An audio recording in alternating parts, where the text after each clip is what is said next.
I can imagine what a lot of you are probably saying to yourselves right now. Oh, wait, Steven, it's kind of early right now. It's fucking early to do a episode of Around the Point here live on YouTube.com. But fear not. Fear not, dorks and germs.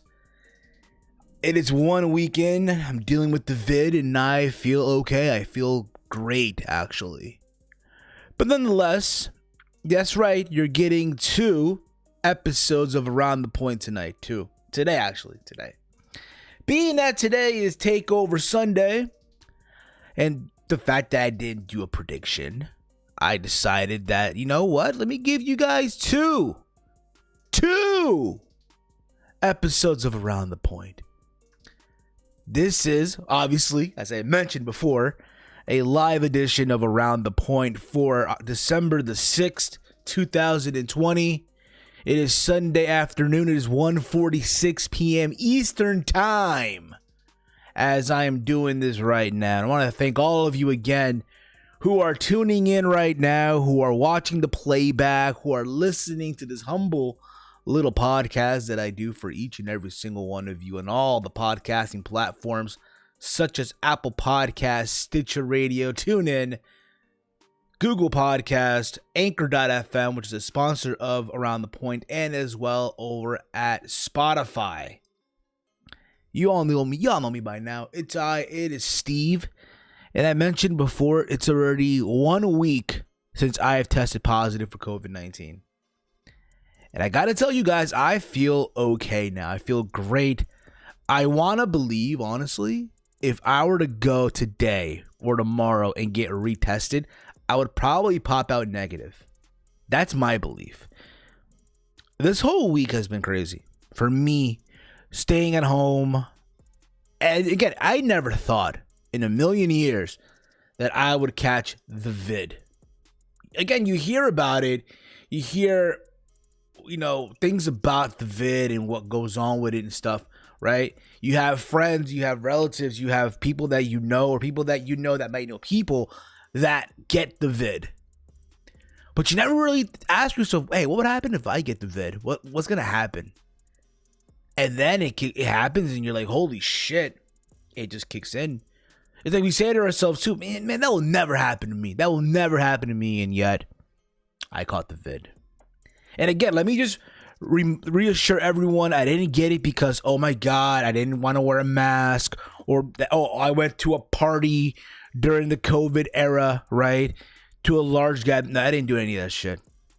Just to reassure everyone here. But I am okay. I think the worst days for me this whole week were probably Monday and Tuesday. Because I felt like I had like this shiver. I had a fever almost. Like I know when I have a fever. I just know it, right? I just didn't want to do anything. I was literally in bed those 2 days. I had a lot of sleep.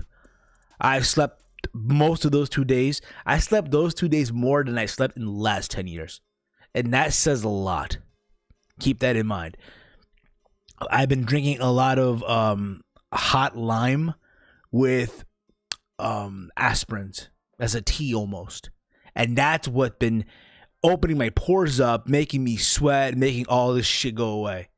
So I gotta thank my mother for that. I gotta thank her for that as well. My whole family, my mom, my grandmother, myself, we all had the vid. We're all doing great. We're all healthy. We're lucky to be here still. But nonetheless, I am hoping, if everything goes right, next Saturday night, I'm going to go back over there and camp out and do what I did last week and get this test again. And hopefully, God willingly, yours truly comes up positive, negative with the COVID test. I want to come out negative. And from there, we get back on the road, if you will. Because again, no one wants to get COVID during this time. Nobody. Especially at a time where people are working, during the holiday time where people got to make money to give people gifts and all that stuff. But then again, I'd rather this happen to me now than this happened to me back, let's say in March when the shit just started and no one knew what they were doing. But at the same time, it is what it is. I'm happy that I'm okay now and all that stuff. Let's move on. Let's move on from all this topic, okay? A lot has happened this week in the world of wrestling. So much shit. Mostly in one. The world hit. The news hit the fan in one day, if you will. Can we all agree on that? One day, and everything just hit the fucking fan. Everything just went ape shit, right? So I wake up Wednesday morning and I hear the news about the passing of WWE Hall of Famer. Let me mute this music, by the way. Let me mute the song, by the way, if I can, okay? Let me mute the music here a little bit. I hear the news of the passing of WWE Hall of Famer Pat Patterson. Died at age 79. Right, 79 years old he died. And it's crazy because I wake up from my sleep, whatever, Wednesday morning, and I see on Twitter, because I went on Twitter for whatever reason. Another thing, too, I've been waking up randomly throughout the middle of the morning, and that's usually a habit of mine because of where I work at in the early AM and all that stuff. So I still have that habit. But anyway, I woke up around 3:30 in the morning on Wednesday, what have you, 4-ish, whatever, right? And I stayed up in bed. I stayed up. I'm going through my stuff, whatever, right? And I think somewhere around 5 a.m.-ish around there, I see, rest in peace, Pat Patterson. I'm like, wait a minute, what's going on here? And then the news hits, that breaking news. Pat Patterson has passed away. And it's a shock. It's a shock in the sense of that's the last person you would expect to hear pass away. I mean, listen, it sucks when someone dies. It totally sucks, especially with someone within the wrestling community or just in general. All right. It's unfortunate. He died at age 79. One of the trailblazers, if you will, in the world of professional wrestling, the mastermind of the Royal Rumble, if you will.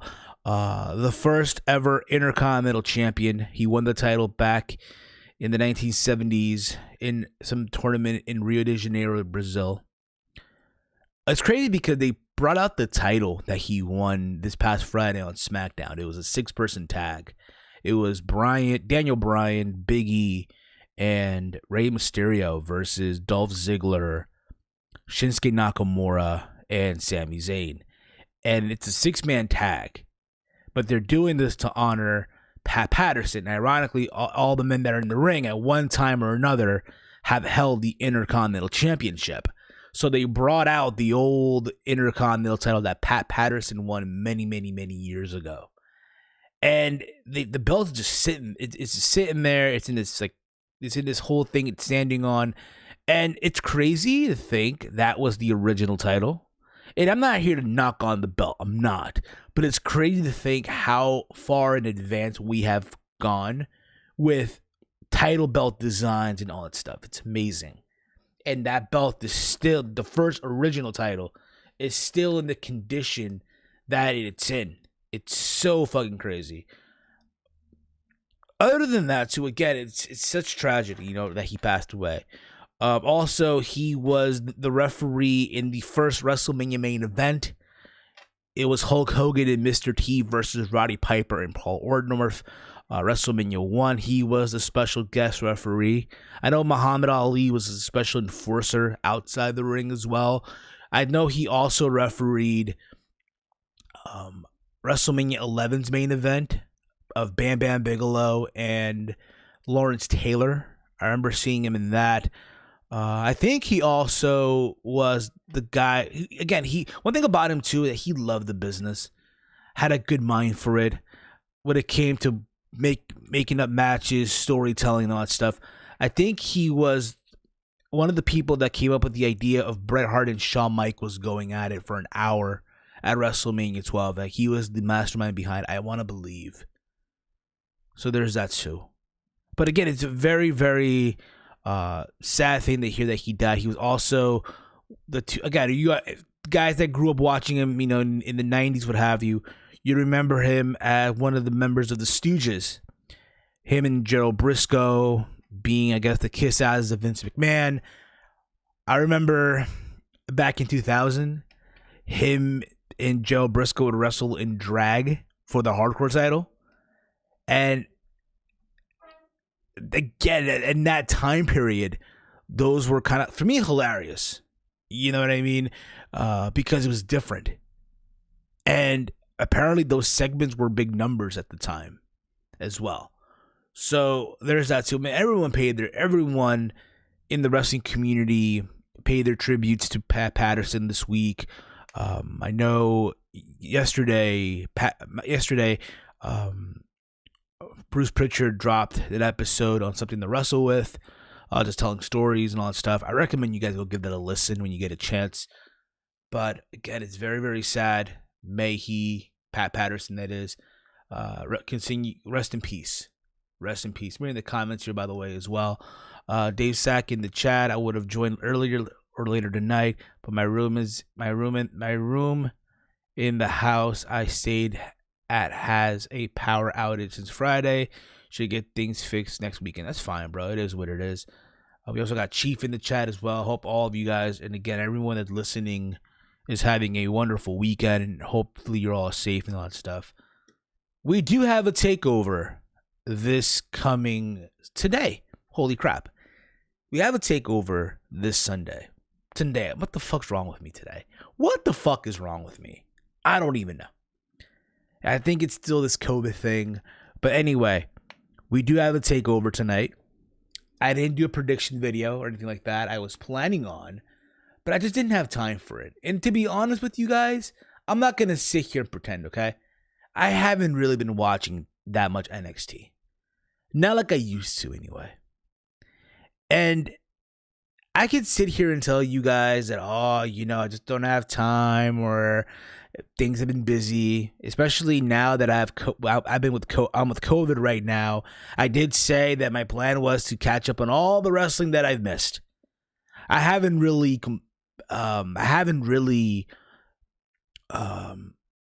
given my word on that. I wish I was able to, but just, again, I've been busy with stuff here in the house, trying to keep myself busy from going crazy, if you will. The first thing I'm doing once I test negative from COVID, the first thing I'm doing is getting a fucking haircut, because this shit I'm rocking on top of underneath my hat, it needs to go. It needs to. I'm not saying I'm getting a baldy. I'm not saying that either, but I need a fucking haircut. Okay, that's the one thing too. Maybe also get a car wash, but we'll see. Anyway, I just really, to be honest with you, my interest for NXT hasn't really been the same for a long time. And you can sit there and say, oh, is it because AEW? Is it the AEW effect? The fact that the ratings every single week has been deplorable for NXT? And no, not at all. I just don't have, my interest for them hasn't really been up there anymore like it used to be. It's like I was trying for a while, believe it or not, to watch both NXT and AEW on two screens, right? I can watch TNT on my computer, right? Or NXT on my computer, right? Through the USA Network, right? And I can watch AEW on my television. And I would sit here and have two screens. I'm watching both shows. And it got to a point where, like, fuck all this shit. I don't know how the fuck anyone does it. I don't know how. Like, if you're a YouTuber, if you're a podcaster, right? And again, Wednesday nights to do content now it's a good day. Let's put it that way. Back in the day, oh, hell no, bro. Not everyone was doing videos on Wednesdays, if you will. Hell, I've seen a lot of these YouTubers currently that are doing 25 days because of Christmas and all that stuff. Bless you all. Bless you all. Seriously, I mean that. But I don't know how people do it, though. To watch two shows at once. I tried doing it, and I just couldn't. Like, fuck all this shit. It's impossible. Imagine if you had to do a review. Holy crap. And again, today's flow with podcasting and all that stuff, people go like hours and hours. It's like, goddamn. Imagine like reviewing one show and it takes you, if you're with someone, more than an hour, and then you got to review the other show. And if you're doing it with someone also, it takes you like another hour. That's holy crap. But anyway, I just haven't really been watching that much NXT anymore. And it's not, it's not because all AEW and anything like that. I just don't have interest for it. You know what I mean? I look at this Takeover, it's like, holy crap. Takeover just doesn't feel the same anymore. It just doesn't. And you can make the argument, hey, you know, they're no longer doing this inside of a sold out arena. It's just not the same anymore. Don't get me wrong, I'm pretty sure it'll be a good show. I will be later on live again tonight to review Takeover War Games. That's the plan. Hopefully later on tonight. If it's with me, maybe with Big Mike, we shall see. Crazy that also, yes, Chief, exactly, bro. Crazy. We are at the last month of 2020. Holy crap. It just hit me. This is the last month of 2020. Next month is 2021. Which my plan was to go to Vegas for New Year's. Not anymore. Not anymore. Which is crazy because my plan originally was to go to Vegas for my 30th birthday back in June. And that was the plan. Even before the pandemic even happened. And then the world went to shit. People were traveling, which I don't know how. Right? To Miami, to Vegas, to this and what have you. And I'm like, fuck all this shit. It's not happening. I'm like, you know what? Fuck it. I'll do it for New Year's. And now you hear now that the numbers are going up way higher than they were in the spring when COVID just started. And people, I see this on my social media that are traveling and shit, try to have a fun time. Fuck you. It's not happening. Hell no. I had a friend of mine who went to Colombia in March. This was before the pandemic even started, okay? She went for a 4-week vacation. She came back in October. Yeah, what was supposed to be a 4-week vacation ended up being almost a 8 to 9 month vacation because she was stuck in Colombia. Imagine that's happening to somebody. Like, imagine you go to vacation. Imagine you live here all your life, right? And you go on a vacation. And I know I just went off topic. Again, I do that a lot. If you notice something about me, I do that a lot. Okay? Imagine, right? You go on vacation to, like, I don't know. Let's say you live here all your life, right? And you're used to the American style. And you go on vacation to, like, I don't know, your parents' third world country. I don't know. I'm just throwing it out there, right? And you go out there and the pandemic begins and it's a shutdown. And you're stuck in that country for like fucking 8 to 9 months. Can you imagine that? I couldn't. Listen, my parents are Peruvians, okay? I've been to Peru so many fucking times. I lived in Peru for 5 months when I was a kid. I was 5 years old. I lived in Peru for 5 months. I did not know the Spanish language, okay? But I traveled to Peru so many times. I spent summers in Peru as I got, a little older. But the idea that I go out there to travel and then I find out as I'm in the air or I'm landing that, all the airport or all the countries are shutting down. You won't be able to travel back until God knows who knows, really. I'll be fucked. I love Peru, but not like that. I'm sorry. It ain't happening. So, I don't know when I'm going to Vegas. My plan was to go for my birthday, like I mentioned, and then New Year's, but now I don't know. I have no clue. Now that I had COVID, I don't even know. So there's that too. Anyway. What up, Big Mike? How you doing, brother? Woo! You can follow Big Mike at, I hope I'm saying it right. The Detroit Gamer 313. Hopefully I said it right. Also, myself and Big Mike, I don't know if you guys know this or not. This past week, me and Mike, we brought back the throwback. Episode number 8 of the throwback is available in the archives of this channel. It's somewhere here. Just gotta search it. Episode 8. We went back in time and talked about WCW New Blood Rising 2000. So go give that a listen whenever you get a chance. But anyway, where was I here? NXT TakeOver War Games is today. I'm looking at this card. 5 matches on the card. There are 2 War Game matches. I'll be real about it. Again, this is me talking as someone who hasn't really watched that much NXT in a long time. I catch the clips here. I catch the clips here and there, right? this takeover card really feels like It's like you could almost skip it if you wanted to. Oh, that's kind of crazy. It's like you can almost skip it, which is sad, but at the same time, just the way that it is. And again, if I'm looking at this right now, there's only one match that I look forward to, and that's the men's War Games match. But other than that, that's basically it. I mean, I'm sure, again, this will be a fun show and all the fuck you want. But again, takeovers as of late haven't had that oomph, that excitement, if you will. Takeover 30 was that way. Takeover 31, which is the last takeover, was the same way. Now look at this one. It's kind of the same. It's really lacking that much of an excitement for me. But anyway, let's get into the card. If you're looking forward to the show, good for you. Tell me what match you're looking most forward to. Again, I will be coming back live tonight, likely with Big Mike, maybe with Dave Sack, who knows?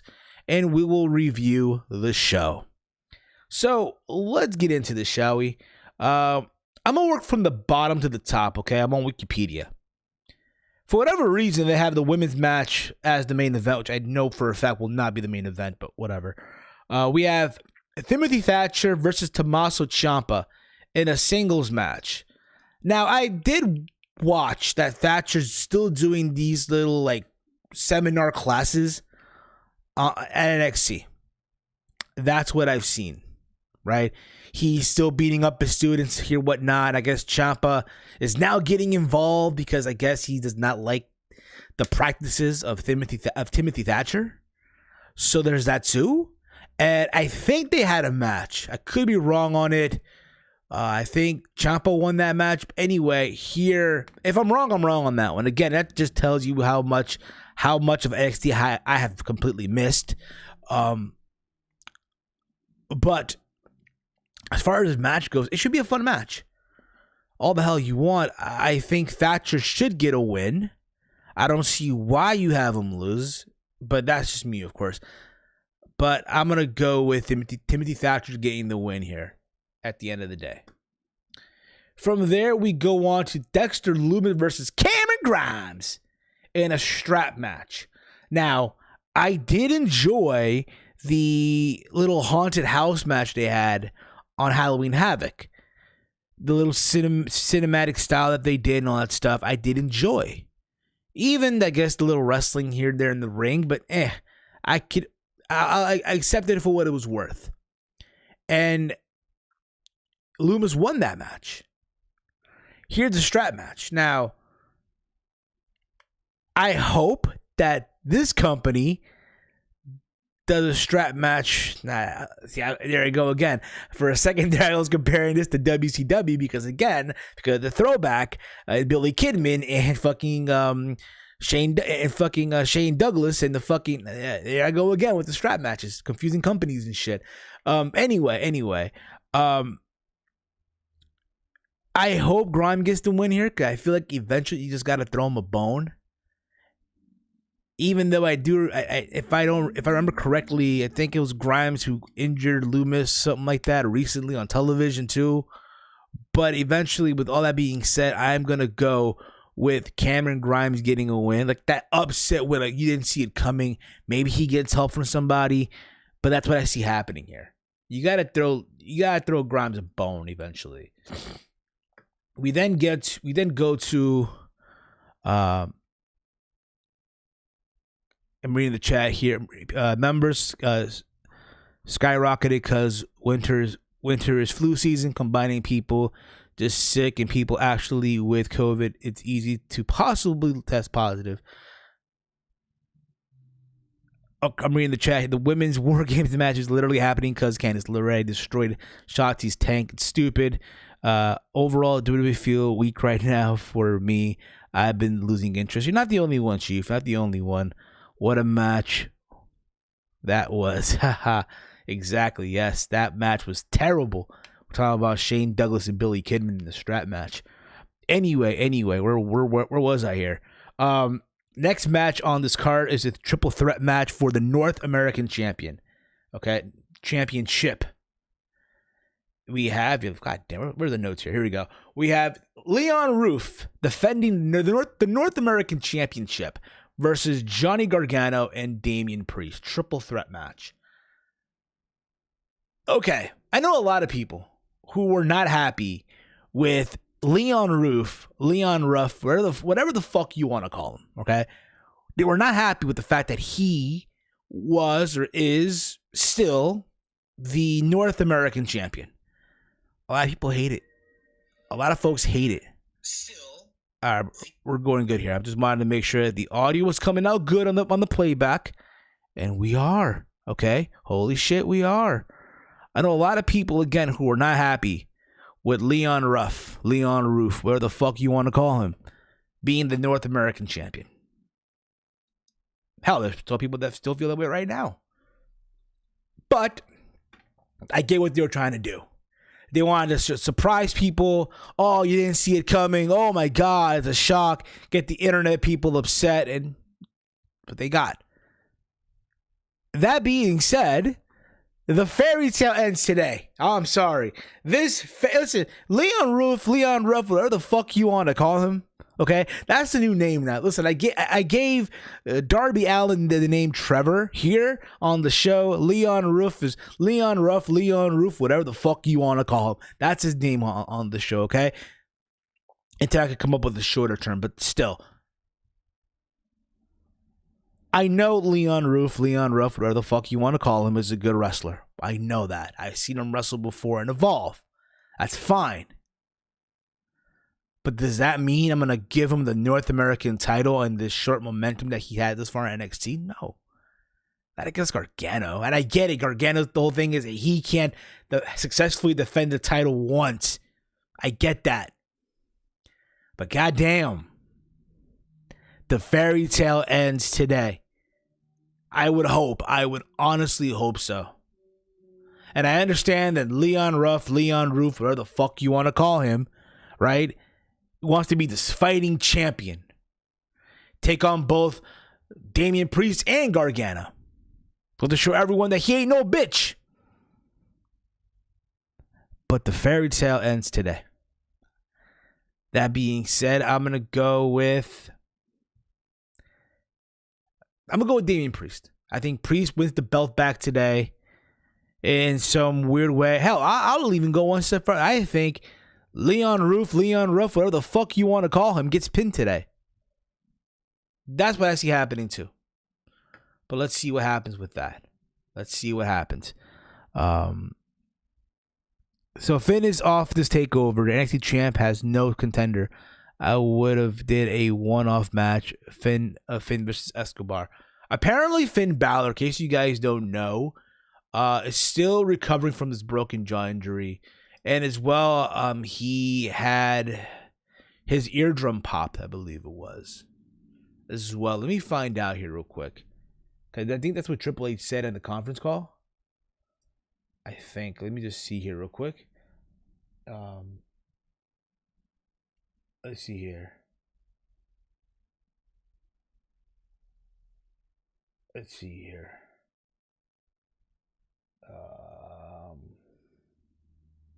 This is per Triple H, by the way. Keep that in mind.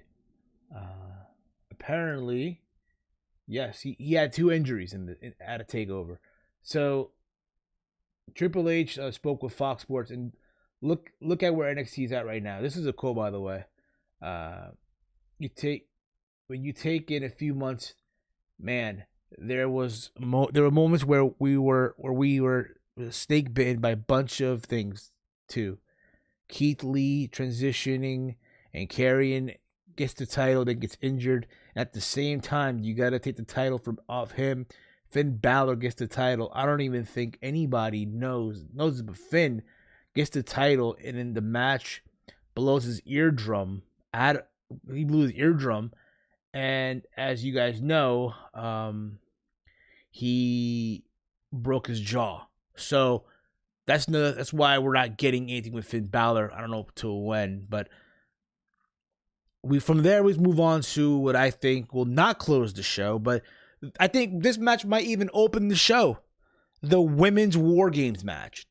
You have Team Shotzi containing of Shotzi Blackheart, Ember Moon, Rhea Ripley, and Io Shirai versus Team Candice LeRae, Dakota Kai, Raquel Gonzalez, and Toni Storm. That's right. It totally shocked me that Toni Storm turned heel. That totally shocked the fuck out of me. That Toni Storm turned heel. Anyway, it should be a fun match for what it's worth. I think it was Dave who said this in the chat just recently, that the women's war game is literally happening because Candice LeRae destroyed Shotzi's tank. Her little tank got destroyed because of Candice LeRae. So that's why they're doing this whole War Games match. I do know as well that, was it yesterday? About Wednesday, there were the women advantage match, and it was Shotzi versus Raquel Gonzalez, and they had all these run-ins from Team Candice. I know Io got involved too, but eventually Shotzi Blackheart did pick up the win. She climbed the ladder. Yes, she had help and retrieved the briefcase. So Team Shotzi will have the advantage going into that match. Who wins that thing? Who wins this match? Who does get the win? I think it's Rhea's last takeover. She's my pick to win the Royal Rumble match next month. Maybe so, bro. Maybe so. Listen, again, it should be a fun little match. Now, to my understanding, too. Now, again, guys, correct me if I'm wrong. I've heard rumblings going out there that the 2 War Games matches will be taking place in the Thunderdome. Because obviously you cannot fit 2 rings inside of the the Capitol Wrestling Center. Unless they already taped the War Games matches and they're going to be cinematic, which I see happening too, honestly. Would not be surprised if it's not that way. But you have all the other matches happen live at the Capitol Wrestling Center. But the 2 War Games matches take place at the Thunderdome, and it's already been, pre-taped, cinematic style. Something maybe we don't know about, but hey, it's a possibility.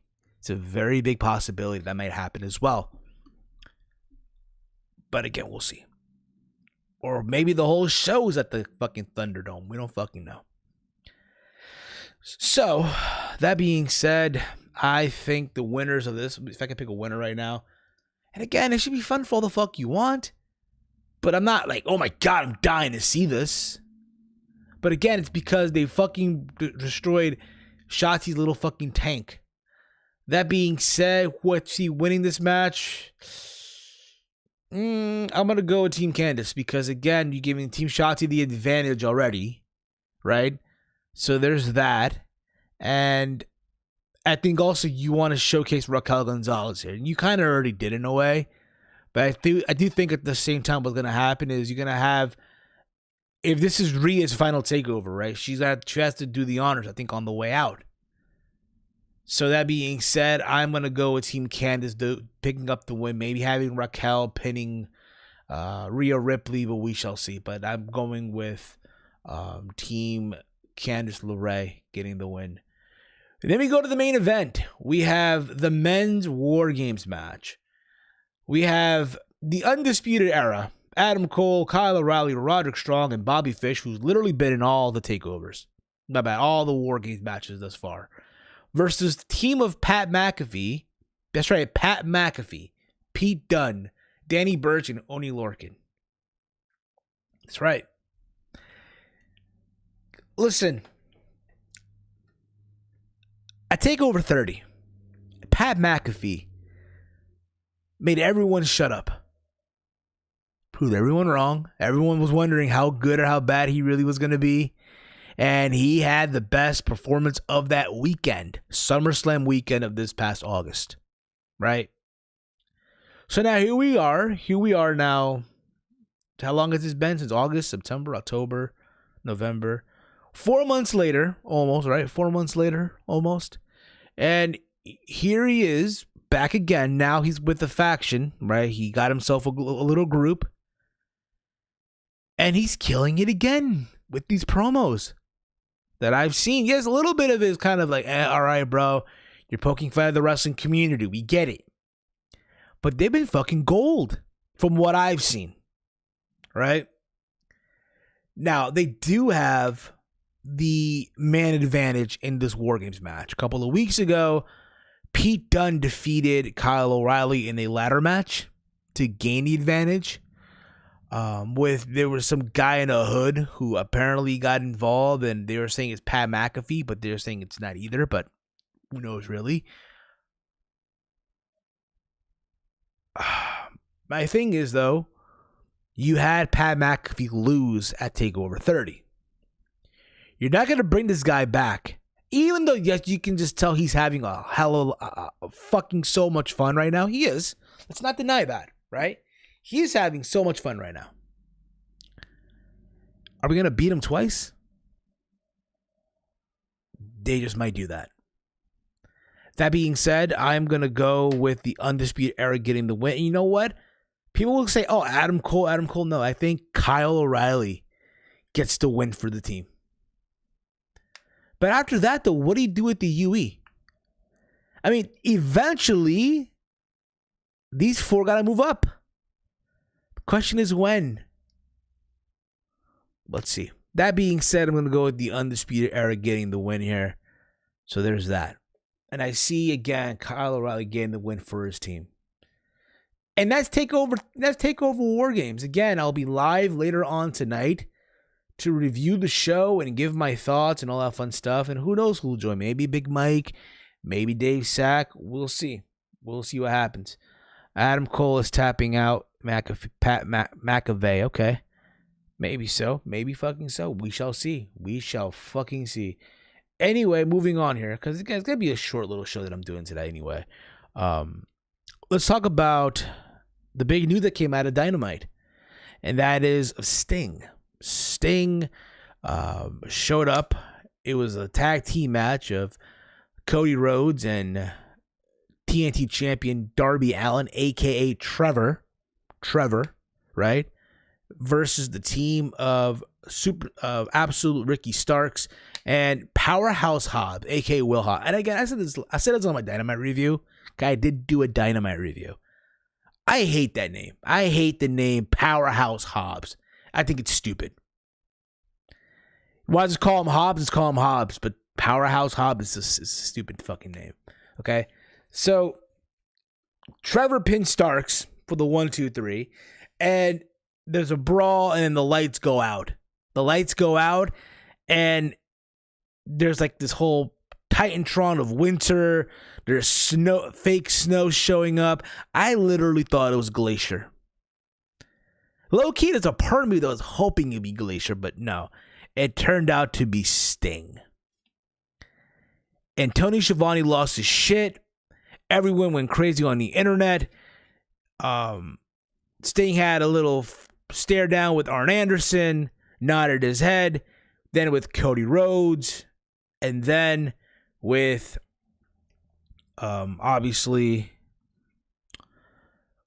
Darby Allin, a.k.a. Trevor. And people went crazy about it. Oh, Sting's in AEW. This is awesome. And listen, I said this on my review. I'm going to say here again. I think Sting going to AEW was great. Awesome. Good for him. Because let's face it, Sting was always the real face, if you will, of TNT. The original face of Turner Network. I know it's Darby Allin right now because he's the quote-unquote TNT champion, but Sting was always that original face of TNT, if you get what I'm saying. So from a nostalgia purpose, I thought it was great. He was there, back home, if you will. Not AEW home, like that's his home. No, but talk about TNT because that was his original home. Back when WCW was on top and all that stuff, right? So that was great. That was awesome. Now, it was reported also that Sting has signed a multi-year deal with AEW. Hell, his t-shirt has broken records on Pro Wrestling Tees as far as sales are concerned. That's awesome for him. But Sting has signed a multi-year deal. And here I am, like, for what? For what purpose?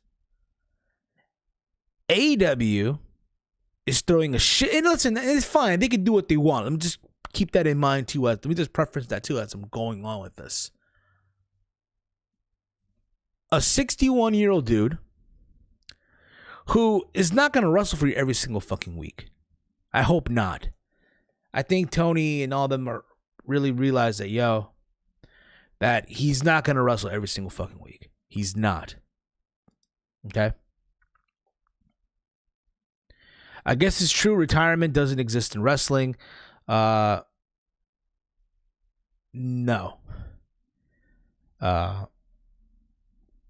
He just, and I know, again, exactly. I've been aware of that too. He's just a character on TV. And I said this on Twitter when the news came out that he's back, right? Listen, I just hope that they don't have him wrestle every single fucking week. I hope they don't. What AEW needs to do is what TNA did not do with Sting. Is treat him like a fucking legend. You want him to be an ambassador for TNT? Go right ahead. You want him to be an ambassador for your show? Go right ahead. Let's let this sink in for a second. Let this sink in. The only two big stars that AEW has right now that the casual viewer will know is Chris Jericho and Sting. That's it. Some of them may know who Cody Rhodes is. Not every casual know who Kenny Omega is. Some of them do. Some of them do. Okay? But that's the point, though. And that's where TNA went wrong. TNA had him, right? Spike was paying the money, right? But the problem is that every time he would wrestle on TNA, he would wrestle. And as years went on, he started looking his age in the ring. And that's what I hope. And again, I know it won't happen, but a part of me at the back of your mind hopes as well that it doesn't happen in AEW. Yes, he'll probably just wrestle one match, and I'm fine with that.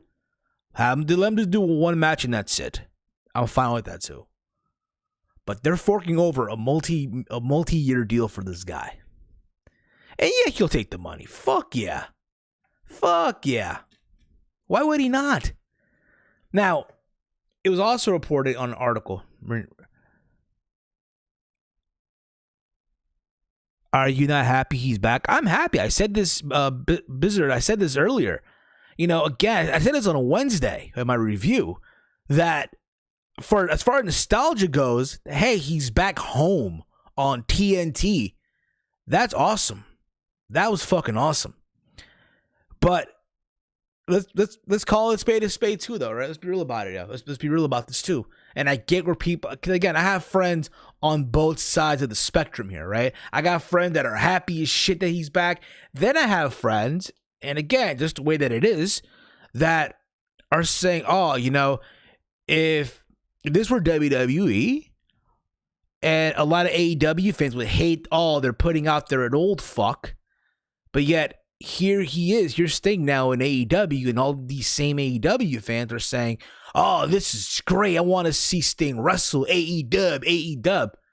You have those too. So again, at the end of the day, I'm happy that he's there. Yes, I will agree with everyone that says that Sting was not used right in WWE. I will agree with you on that.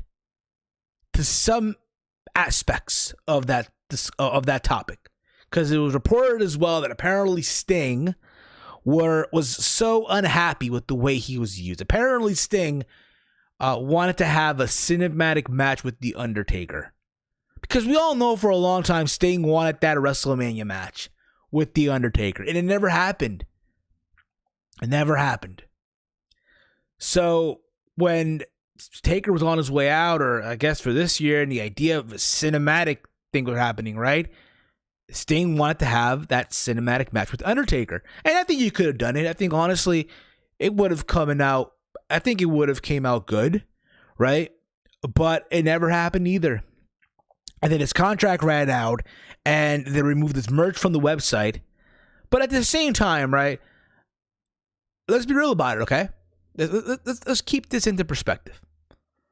He was unhappy with the way he was used. Sting got there in late 2014. So we're talking 6 years ago. He's 61. He would have been 55 years old at the time of his arrival in WWE. What would he expect them? What was he expecting WWE to do with the 55-year-old man whose better years were behind him? Because again, and I said this before, TNA had him, right, for all those years that he was with that company, right? And they fucking misused him. They had him wrestling every single fucking week, right? And the idea was that he was the icon Sting. He didn't feel that much of an icon anymore. He just felt like a regular guy on the roster. Hell, may I remind you guys of Sting versus Magnus? I think it was Slammiversary 2013. And Sting could barely lock in the Scorpion Deathlock. May I remind you of that? Sting was a vegetable by that time. So the point was, yes, Sting, I'll agree with everyone that says that, he should have won in his WrestleMania debut. I'll agree with you on that. He should have won. It was bullshit that he didn't win. It was fucking bullshit. He then had that match with Seth Rollins. Remember that? For the WWE title. And he took not one, but 2 fucking buckle bombs. And that's what fucked up the whole thing. And that's where he had to retire. And then he got put in the Hall of Fame. And yeah, they came out with a DVD. They came out with some merchandise. And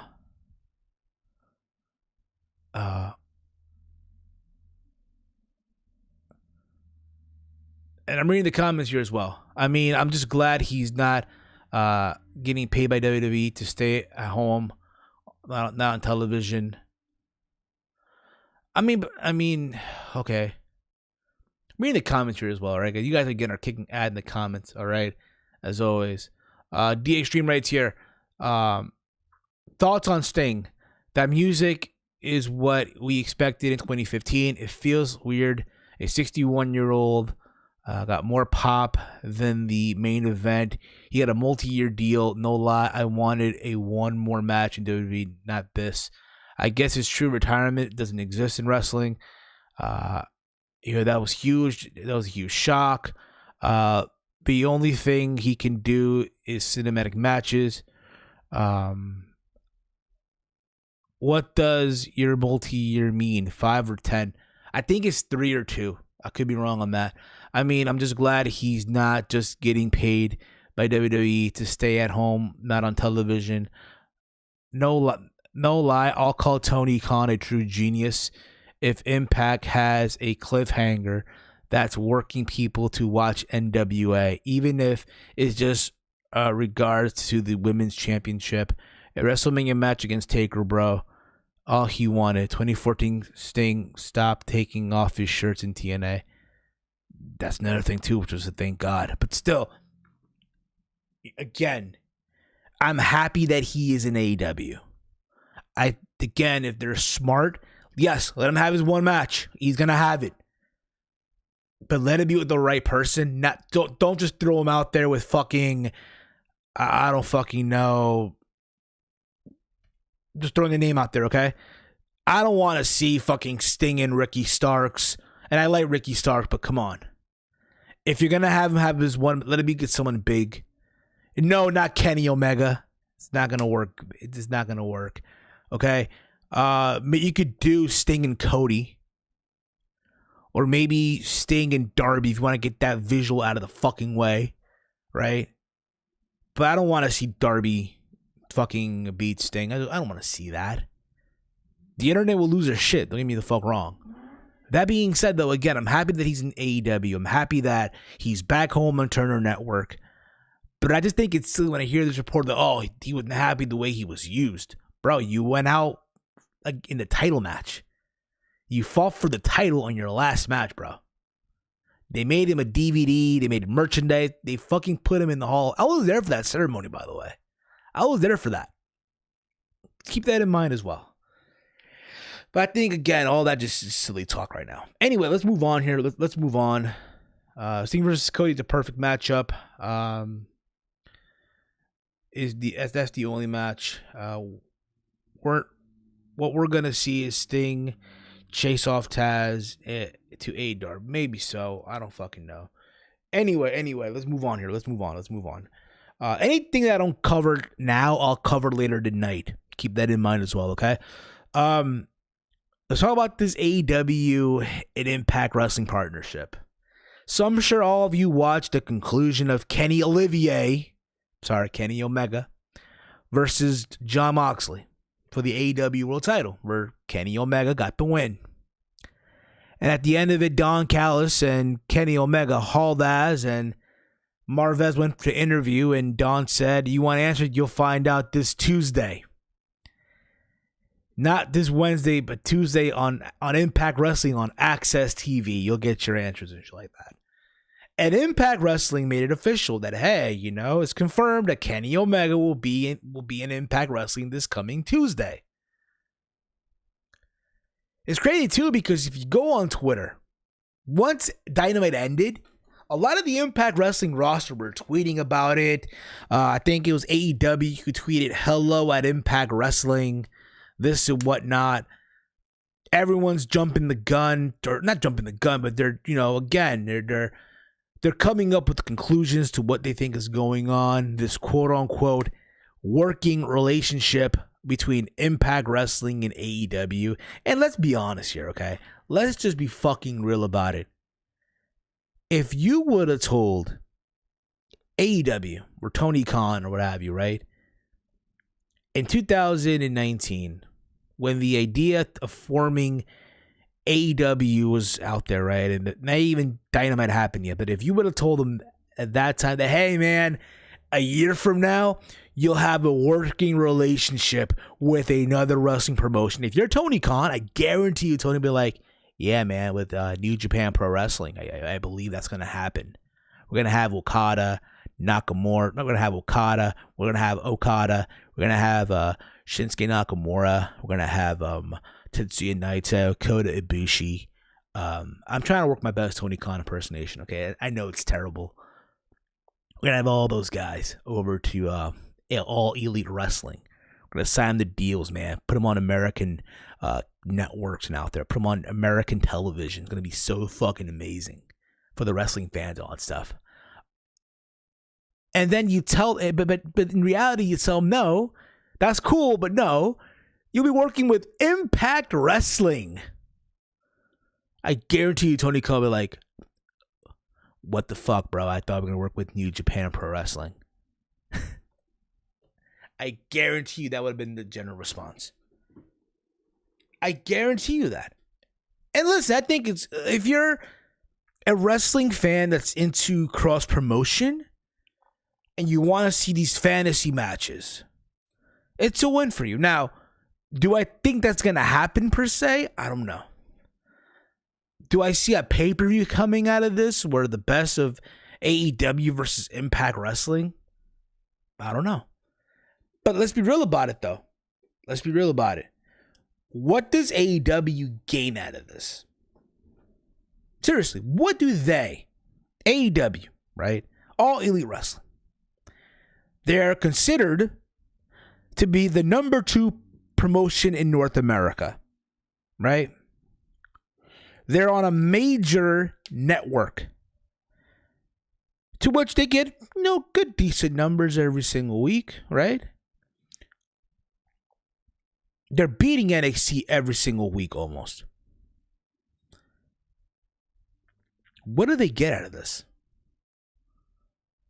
That's what I want to know. Now, if you're Impact Wrestling, let's be real about it. And again, if you're an Impact Wrestling fan, you can, again, view it this way too. Again, Impact Wrestling they have struggling numbers. Let's be real about it. They're gaining at least 150,000 viewers a week, what have you. Sometimes under that. Who the fuck knows? Okay? Their roster's great. No one's denying that they have a crappy roster. No, they have a good roster. But after that, what do they have? They have no buzz. Impact Wrestling still have no fucking buzz. Hell, they did an angle where someone got shot at a fucking wedding. And no one gave a fuck. No one. Yeah, people talked about it, but after that, it was whatever. So if you're Impact Wrestling right now, listen, if you're Ed Nordholm right now, if you're the people over at Anthem, you should be kissing the feet of Shad Khan right now. You should be kissing those fucking feet right now. You should be giving Tony Khan a fucking toe job right now. Because this just fell on their lap.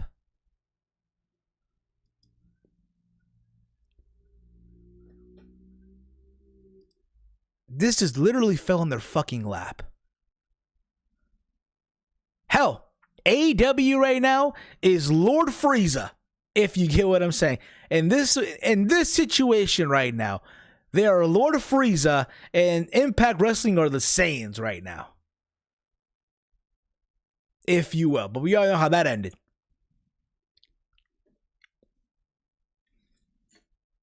If they're gonna do cross promotion, the one match I want to see, the one match I fucking want to see is the North versus FTR. After that, I'm good. Yes, you can try to do Ricky Starks versus Chris Bay. You can try to do Eddie Edwards versus, I don't know, Darby Allin, for all I fucking care. You can try to do, I don't know, Kenny Omega versus Rich Swann. Can you imagine if they did that? Can you imagine if... Now, to my understanding as well, Impact Wrestling already taped all their matches for the year. So it's not like he's going to be in the Impact Zone per se. Maybe he will. Who the fuck knows? But to my understanding also, what likely will happen, and again, I could be wrong on this, right? They're just going to show footage once they leave Daly's place and they're in the car and they're explaining shit. And that's going to be spliced into the episode of this week's of this Tuesday's Impact, where, boom, it's going to be added into the show as part of the episode.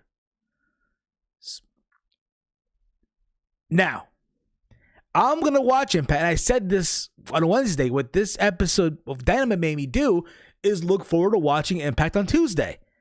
Now, this means that I'm going to have to mute my shit because I am not going to sit there for 2 hours and listen to Josh Matthews and the shittiest commentary of him and his wife. Can you just imagine? Oh my God, a clothesline! Oh my God, unbelievable! His voice is so fucking unbearable. I have to go on Twitch and listen to fucking Melissa Santos on her shitty iPhone. And no, I have an iPhone too, but still. Have her sit there on her iPhone on some shitty audio quality, hosting the show. I'm good, bro. AEW's Abaddon versus Impact Su Yung in a zombie match. Maybe so. Don't forget the AJ storyline. What AJ storyline? Chief, help me out here. I don't know. AEW gains nothing. Like when Miz used to make fun of Evan Bourne. Tony Khan has his way. Dorky voice. Has a way dorky voice. Thank you, but I appreciate it. Impact Wrestling killed off Mickey James. Ran over a child. Shot a virgin. Johnny Bravo. LMFAO. I'll bet you it'd just be a backstage segment with the Impact logo behind him. Likely so. Oh yeah, the AJ storyline with Claire Lynch and all that shit, right? I remember that. But again, all this is a gain for Impact. I hope they get some viewers out of this. I hope they have a bigger number in ratings. We'll see. We shall fucking see. But I don't expect anything crazy to come out of this, though. Again, if you're AEW, the working relationship you want is the one with New Japan. Yes, right now, AEW is working with the NWA and AAA. So you have Impact in there. Maybe so. Could you imagine, right? The fucking modern day super clash between AEW, Impact Wrestling, NWA, and AAA. Now, you're probably wondering to yourself, what the fuck is a super clash? So, back in the day, back in the 80s, right, the AWA got together with a lot of the wrestling promoters, the independent wrestling promoters, such as Jim Crockett, the people from WCCW, to form a Superclass show. The best three I think there are other promotions too, but the first one was between NWA, AWA, and I think also WCCW. Got them all together to form the Super Show with all their talents and all that stuff. And the reason for why they did the show is because Vince McMahon at the time was coming up and taking over the wrestling world. So this was their way to, I guess, respond to Vince. Maybe people say it was a desperation move, but could we see that potentially in 2020, a modern day Super Clash with, again, all these people, all these companies together in one show? We'll see. I doubt it. It'll be cool, but I doubt it. Anyway, guys, listen, it is about that time already. Impact working with New Japan. That's the middleman. Maybe so. We'll see. I mean, also, what's probably going to happen as well is the Good Brothers might show up on Dynamite. That's what I heard as well. But we shall see about that one also. Anyway, guys, listen. It is about to be 3 o'clock right now where I'm at. I'm about to make some dinner. I do plan again on being back live here tonight for a live review of Takeover War Games. I'll be live again. So again, hit the subscribe button, hit the bell icon. Be notified when I upload a video, when I go live. At the same time too, I've been watching a lot of Bar Rescue throughout this time. So John Taffer is a fucking man. Okay. But anyway. Follow me on Twitter at HeelSteven. Hit the subscribe button. Give the video a big old thumbs up. Subscribe and a lot of fun stuff. All right. You can check out Around the Point on all the podcasting platforms such as Apple Podcasts, Stitcher, TuneIn, Google Podcasts, Anchor.fm, also over at Spotify. And as always, guys, hate, comment, and subscribe, you fucking dorks. And as always, guys, I am Steve, and this has been another installment of Around the Point. Peace out, everyone.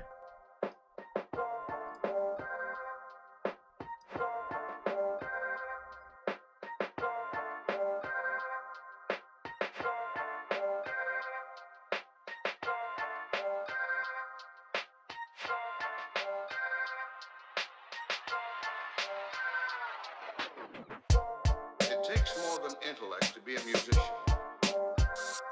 Put your soul into it.